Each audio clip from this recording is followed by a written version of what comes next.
Bonsoir, bonsoir, bonjour, c'est Congo News 24. Bande Konanga, comme toujours avant de commencer notre émission, nous disons merci à Dieu, nous disons merci à nos chers abonnés et téléspectateurs qui nous suivent partout dans le monde et en RDC. Bande Konanga, soyez les bienvenus. À la une, chers téléspectateurs, on va commencer cette émission Bandeko. Oh, Balubake Yindi. Le ras-le-bol des Congolais contre MONUSCO. Bande Kweza Boboulou. Et puis, faux procès contre Bayati. Pour te pési bango revoir. Bokoyo ka on émission ou. Bande ko Kinshasa ezaya koningana. Wana premier point. Deuxième point, chers téléspectateurs. Kingankati, l'un des blocs pétroliers mis aux enchères. Et il dit, point d'interrogation d'émission, Tokoyeba. Ndele ni masulangu ezoleka. Pour Kingankati, et ça moko ba bloc pétrolier, ou ils ont mis aux enchères. Tous à la connecter, peut-être développer une émission la biso. Chers téléspectateurs, tout comme la première point na biso bandeko. Oh, ndege to landi wana biso nyonso.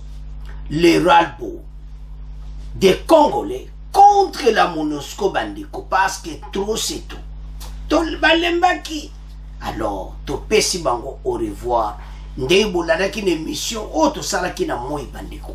So bolanda ki ango. To pesi bango au revoir. Alors, awa bandeko. Émission na tango ezaba o ba journaux na Kinshasa bako. Partout dans les journaux, il y a toujours reporté la revue de la presse. Il y a Oe Salami avant Bango Bakete. Ba résister, ba sali tout kaka, ba le mémoire était mes peuples à l'oubli, Tolembi. Ba de quoi c'est assez. Il y a un moment où le ras-le-bol des Congolais contre la MONUSCO. Ba yaya, ba zo kanga ba bagage de tout solo ba. Parce que ba confirmer ngo ki bazo kende. Bande koto passer temps moko il fallait karabo. Parce que la première partie, deuxième partie, faux procès. Toujours yana. Alors, bande ko MONUSCO a memi mi kumbebele. MONUSCO a memi biso bandele. So bona ke mission to sagna moi. Okomona ki FDLR wa ba onto ba yela biso ba. Eveka butembo atunbo wapi. Batu wana boyaka na bango to tchaki na paroisse. Wana ze mission o ile so tala kangote. Kene mission ko tala ndeni ba ile biso FDLR. MONUSCO ba vandiana ba koko sale lokote. Peuple lobi dégage. Masolo e bandi. Moto e peli. Oyo kakapeno ya kotoka. Mais tito yo koma samedi. Ba sale conférence de presse. Le numéro 2 a dit parole. Jean-Pierre Lacroix a lobby, il est temps de quitter. L'autorité de l'État est déjà en place. Mais pourquoi pour Vandaki Bandakala?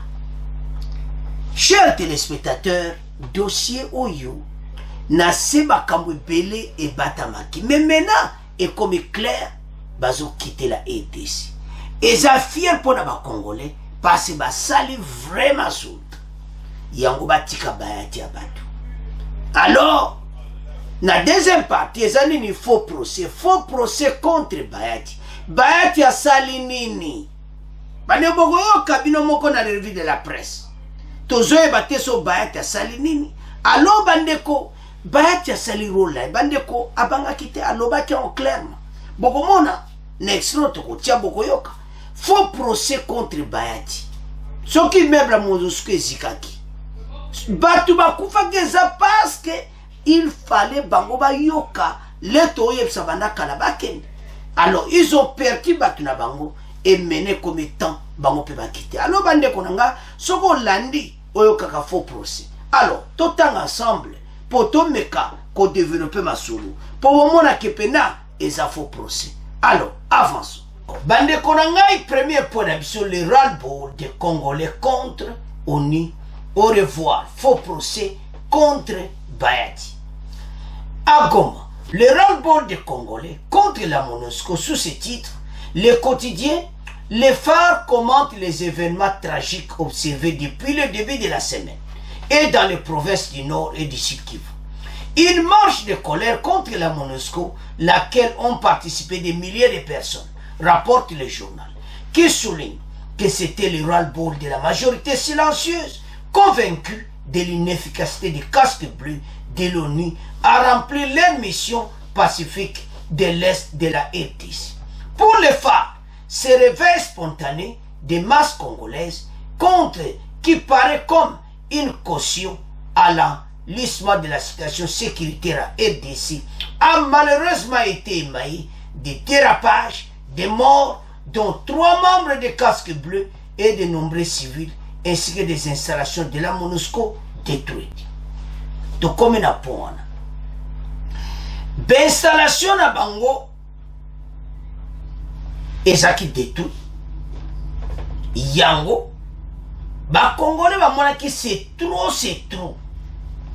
bandeko basupporte te bamoni ke moyen te c'est assez iloba bafrançais oyo baanglais balobi enough oyo ka enough donc bakende. Alors qu'est-ce qui s'était passé maintenant? Eza moko ya émission oyo faux procès contre Bayati. Journal et Lobiboui. Bayati a lobi fait o ezaki à solo. Jean-Pierre Lacroix, Koukenogo Funda, Bayati et Paya, président de la République. Et ça faux procès. Et ça m'a solo kati. Botika Bayati azalana yazane calme. Le président du Sénat Ayambi Bintou Keïta. Faux procès. Ayambi Jean-Pierre Lacroix. Faux procès. Ayambi Wana. Faux procès. Partout Bakoleka. Faux procès contre Bayati. Wana Penza. Mawatu. Faux procès contre Modeste Bayati. Le Kwebo écrit de son côté le journal Forum des As. Au sujet de l'attaque du quartier général de la MONUSCO à Goma, ce quotidien explique. Tout en relayant le ras-le-bol des populations meurtrières du Kivu face à l'impuissance des casques bleus, les leaders de la FDC a pris soin de marteler à haute et intelligence voix que cette demande de leur retrait se fasse sans violence. Tant il y a l'obaki te basala mouboulou. AMC Bango que pourquoi tu gardes Bango? Donc, faux procès. Avançons. Il est alors hors de question de mettre dans les dos du président du Sénat les violences contre les locaux de la MONUSCO. Soba bouki meuble na bino. Bozo ko funda n'est pas président de la République pona nini.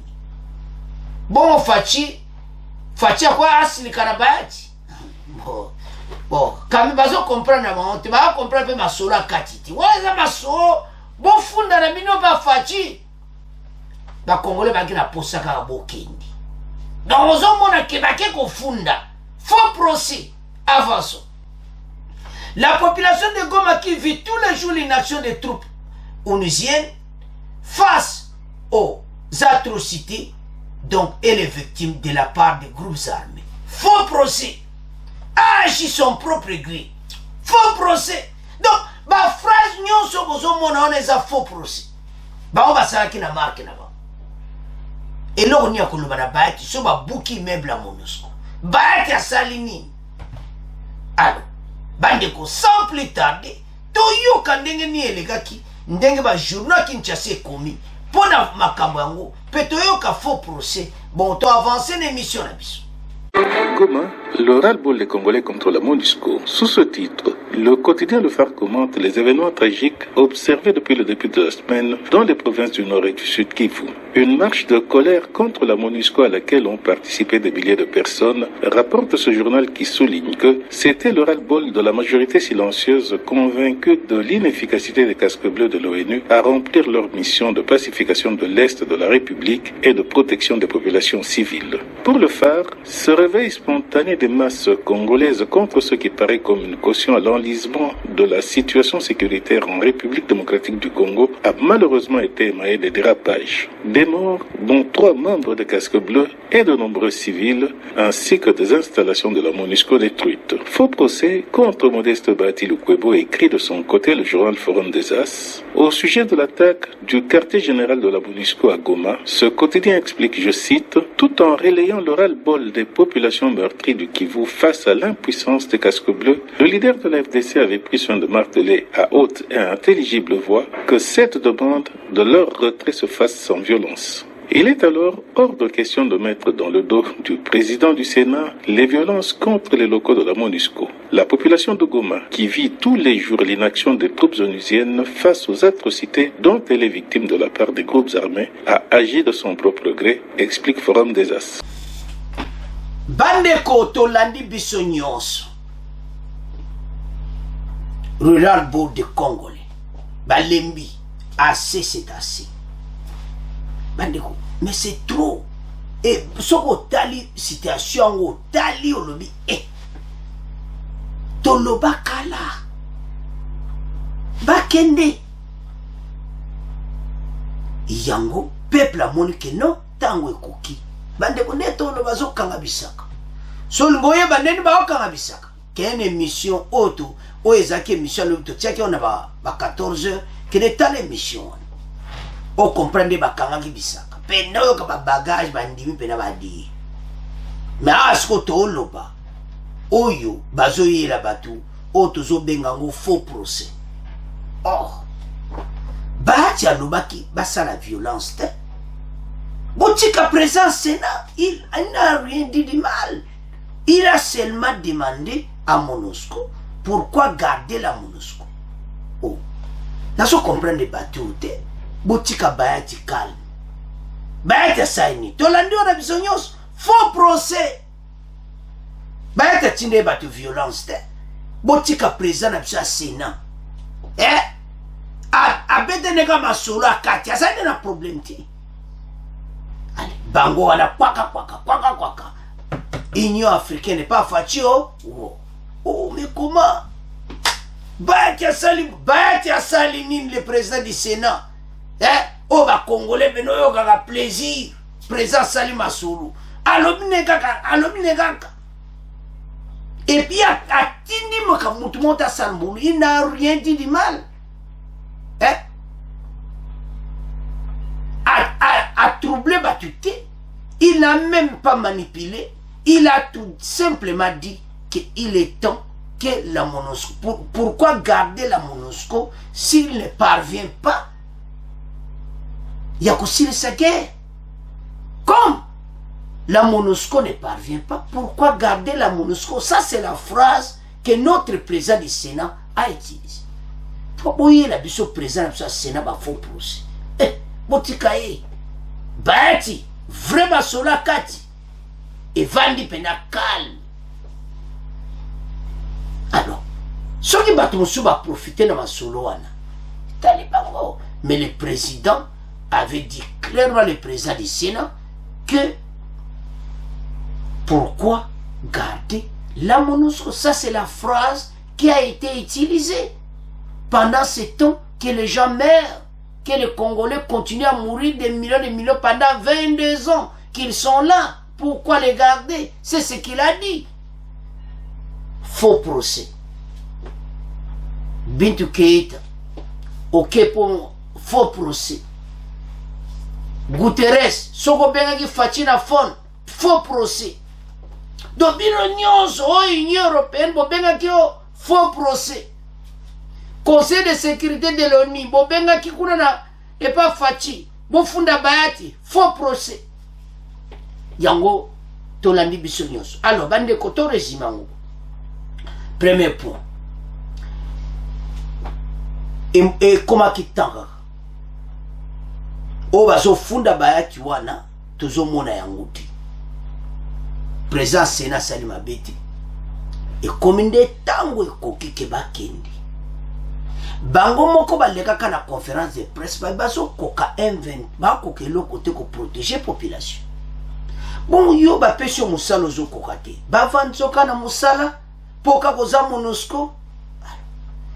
peuple asali musala na ye ba congolais bomoni tant toyebisaka bino ke boza na force bakangi yebisaka bakonza mboka basala eloko te bino moko peuple boyebisi baoke bakende nde toloba bazokanga babagage babongisa badocument ekozwa un peu du temps avant bazwa avion bakende me mosala bakosala shute ici mais toza na baomayele na bapays ebele ce n'est pas seulement nous babenganaki bango pourquoi biso togarde bango alors bandeko na ngai c'est à ce point comment clôturer que ba congolais c'est assis et puis il faut procès to comment kende sikoyo na deuxième point oyindi Kingankati l'un des blocs pétroliers mis aux enchères et Zaya Koyinda et Sieyin. Oh, chers téléspectateurs, tu comme un deuxième point d'abisso, il y a Kingankati. Bandeko eza mubulo balwa ke yindi. To yebiti nde basala kiango. Fachi atieba bloc pétrolier aux enchères. Un des blocs pétroliers Kingankati. Bandeko dossier koti mubuluti. Oyoga danser. Oh, Kingankati. Vente aux enchères. Et yindi. Donc, ex-président Kabila lui-même. Problème nini. Parce qu'il y a ce considérant comme propriété privée.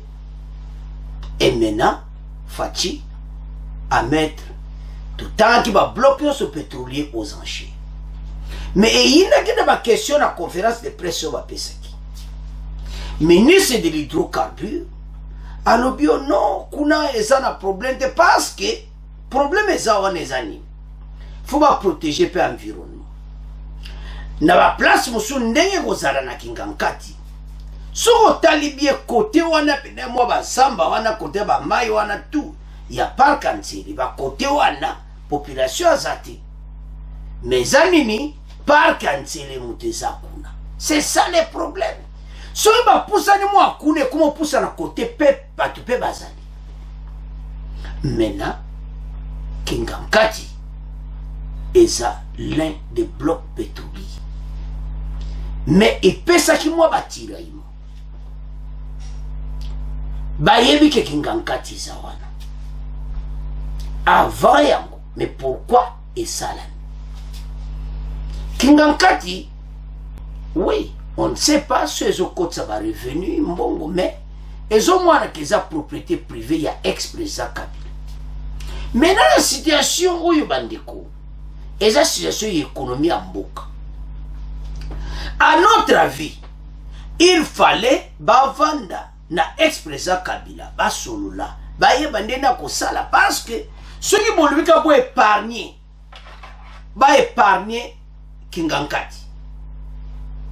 Maintenant bloc pétrolier wana et ko poussa na mo musika bongo population. Parce que côté Kingankati, côté mai wana, côté wana, bena côté na fleuve ba côté wana, et ça un peu bien. Botala et descending richesse partout. Donc Kingankati ne va vendre le cola ba richesse. Botala. Alors, ce que est ça qui moi mon boulot. Tout autant ensemble, tout comprendre qu'est-ce qui s'était passé. Bah tu n'as qu'une question, tout tiens nos paix. Alors, bah, il qu'il fallait y avoir une conférence de presse. Bah, le but que, ils ont un problème, mon côté, danger, mon côté, qu'on a là, tout ça. Donc, Kingankati, et qu'on a un problème. Wana oyo ba lobby. Mais, et que, comme on a l'air, bah, qu'on a travaux, il y a pas pétrole, et comme on a un problème. Et que, comme on a dispute. C'est le moment où on ça va solo na ex-président Kabila. Tala boy, tala Kingankati, tala bakama pétrole, tala netonto sale côté ça revenu na mboka. Mais côté la bango na si côté ex-président Kabila ba mwaka mobulu. Ah, biso ni nango. République démocratique combat ni ba boto la Kingankati ou bien comment? Pourquoi bloc pétrolier et kaka? Mais sa place pétrole les alliés. Alors, tout ensemble, tout yeba masola monenge kendi. Bongo, tout avancer l'émission na biso. Parce que ça chauffe déjà. Parce que bango kuna paix. Baso tout la question va mais comment les blocs pétroliers. Bah de considération les amotawati. Donc ce qu'on tali au lobby mais. Alors, et Indi, Kingankati, un des blocs pétroliers mis aux enchères par Tshisekedi. Fachi a lobby que kuna masola vrezali. Alors, ministre hydrocarbure de moyo abenege peli bande ko pétrole ezana Kingankati. Soko tali situation yo, ezamubulu. Domaine privé de Joseph Kabila qui se situe dans un des blocs pétroliers mis aux enchères, Kingankati, c'est au moins 10% du bloc de 25, n'est pas les prendre en considération, ne fait du mal à personne. Mais, si on a un lembe, bino biso pe nyos développer parce que ça, économie en boka. Celui de te épargner à Kingankati, mais tout ça n'a pas besoin de bon. Bazo une partie wana o eza côté pétrole les ali. Nandimite ko affecter musala expressance au sala na boulona et ko affecter te. Alors, dans un briefing de presse tenu conjointement avec la vice-premier ministre et ministre en charge de l'environnement et le ministre de la communication, le ministre des hydrocarbures est revenu sur la situation géographique du site privé de Joseph Kabila, qui se trouve dans un des blocs pétroliers mis aux enchères, répondant à la question sur la solution trouvée pour qu'au moment de l'exploitation de ces blocs pétroliers, Kingankati ne soit touché.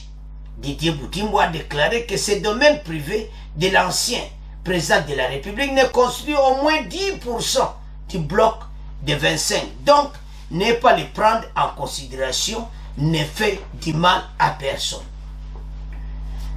Bon, voilà message, il y a ministre hydrocarbures. La première des choses est que le bloc 25, c'est du parc des vallées de l'Antille et va jusque dans l'ancienne province de Bandung. Nous avons des blocs qui sont plus grands que la Belgique.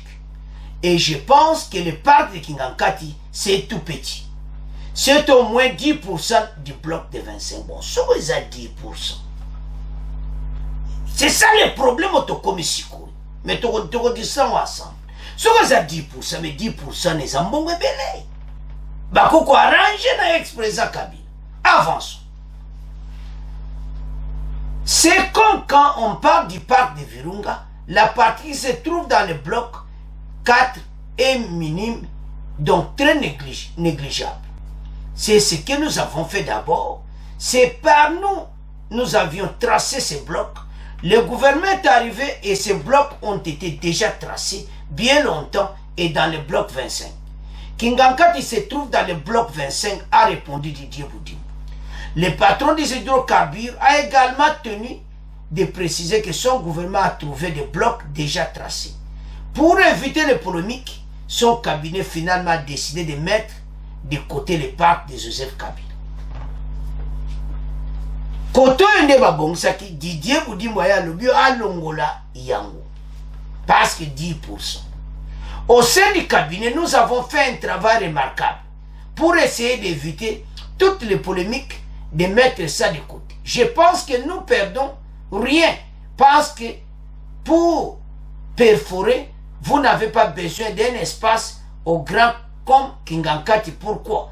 Ce sont des points pointés et nous allons fourrer.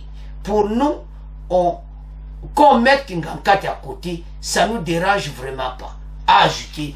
Donc, ministre hydrocarbures, ma question, il y a des gens à côté, Kingankati. Monsieur le ministre, Congolais, ma question, et c'est vraiment très important.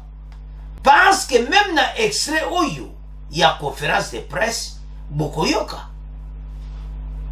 Ministre de l'Environnement a une question, vice-premier ministre. atuni question oyo soko tali position Kinganka nde bozomona na sima ex-président de la République Kabila Telemi bozomona ndenge maezali donc soki botali bongo sikoyo eza question bandeko parce ministre Hydrocarbures azaka ko bareka kama solo mais 10% na pesa la biso ide to mona ki bakoko yokana parce zambongo ebele bandeko na ngai 10% combien de millions oyo ekokota na kesa lita soki to lobiki koto ba parce que a espace à côté monsieur zanango vide bakati ya 8 parti côté wana basali masolo nazo yebate so il y a un problème alors si on a dit ma question on comprend que il y a quelque chose qui ne va pas côté un ministre Hydrocarbures azo katagamba la moko que auto tika polémique totika mais oza polémique tes années ba 10% ba négocier mais watu zo yale to développer to yo kanano conférence de presse bongo to continuer mission na biso parce que bandeko obalobaka eza ya koyinda esi eyindi tolanda sikoyo conférence de presse sur Kingankati. Et puis si cette ONG a une irrédevabilité devant le peuple congolais. Voilà. Merci. Cette question a fait beaucoup rire parce que beaucoup de gens sont derrière. La première des choses, c'est que le bloc 25, ça, à part que c'est d'abord au niveau du parc de Nsele, ça va jusqu'au niveau du pratiquement l'ancien Bandundu, donc ça traverse. Nos blocs, nous avons des blocs qui sont plus grands que la Belgique. Et je pense que le parc de Kingakati, c'est tout petit, c'est peut-être moins de 10% du bloc 25.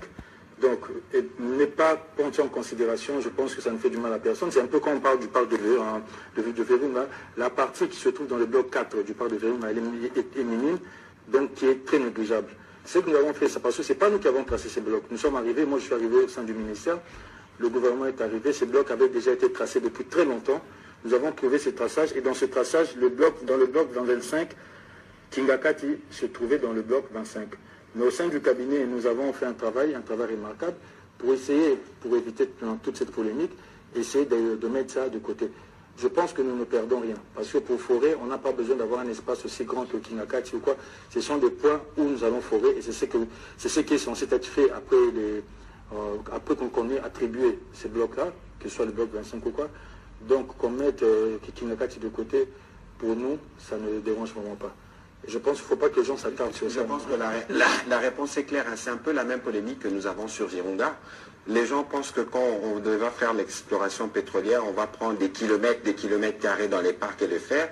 Mais parfois, c'est une petite ouverture de 10 mètres carrés. On aura, Monsieur le Ministre, il faut envisager un débat plus technique avec des spécialistes qui sont en mesure d'expliquer les différents procédés pour qu'ils voient que nous travaillons justement en toute transparence.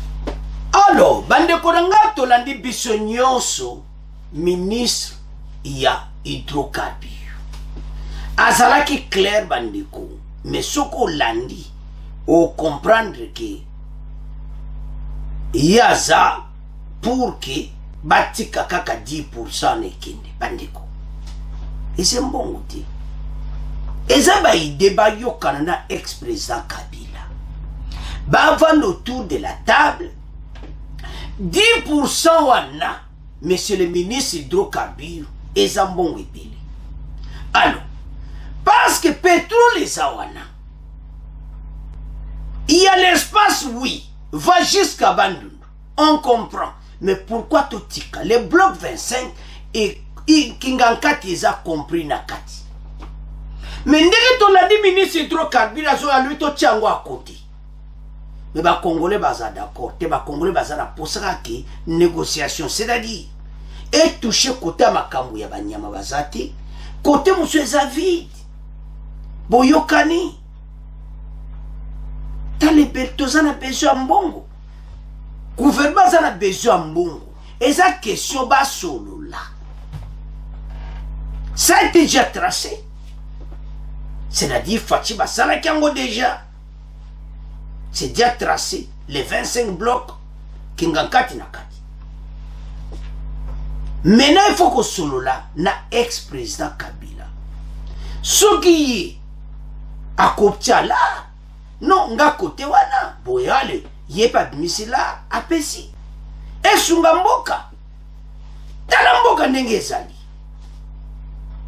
bandeko gouvernement yemoko ex-président Kabila yebi position mboka eza akofungula RDC pe motema que tala quelque chose yango yo pona 10% wana ba kongola tolo beza likambo mbongo c'est-à-dire na pétrole 10% za mbongo akusaka na ngote ekoko ide économie makasi ke to tika boye alors que kuna mutu azati ba levé ko ça du mal à personne oui Ozano a raison mais pourquoi il y a zolo bakato tika kingankata côté alors que kuna eloko ezati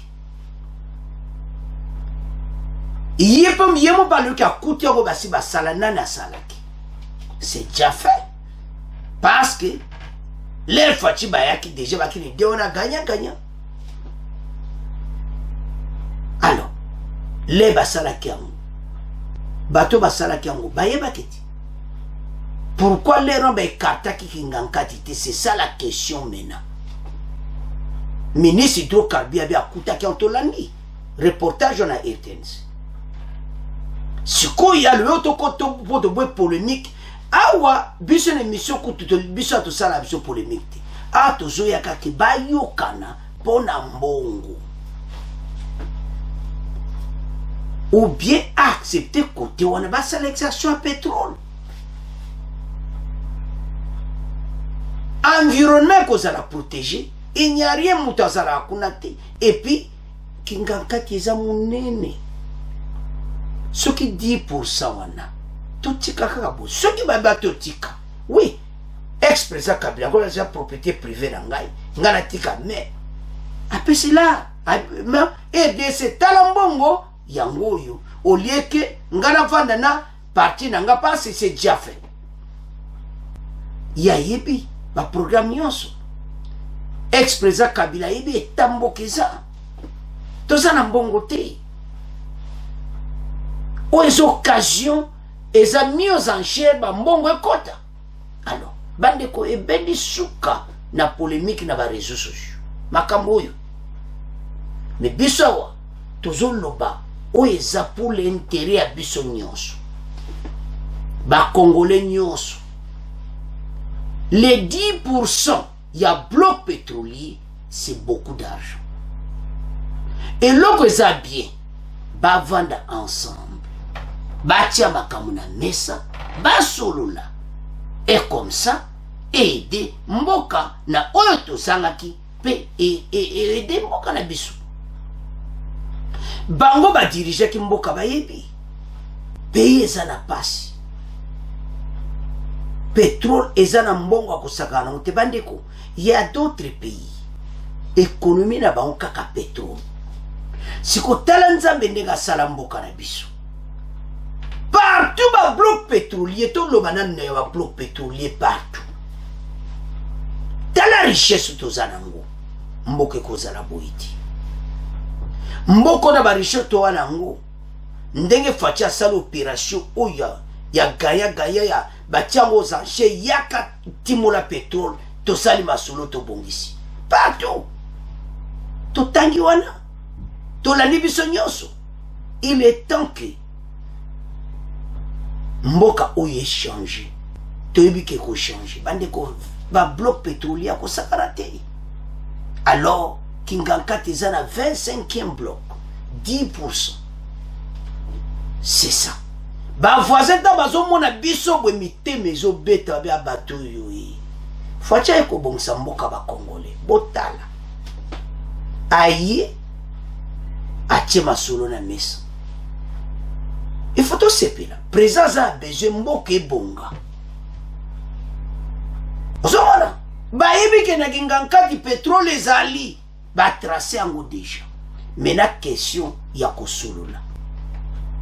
Que côté ex-président Kabila zo utilisé te allez bâtiment la pétrole masolo avancé toyebi ke ex-président Kabila yebi situation ya mboka akoboya te basolola na ye na mesa tala boye kote wana en tout cas tobanda kotimola masolo mpe ebandi mais ministre hydrocarbure akati mbala moko c'est ça le problème il fallait atika ezala ouvert négociation yo mo olobi ke eza propriété privée na ye mais bos négocier parce que nde tozalaka ata yo tongi nde yebaka mabele wana eza na se eza ya leta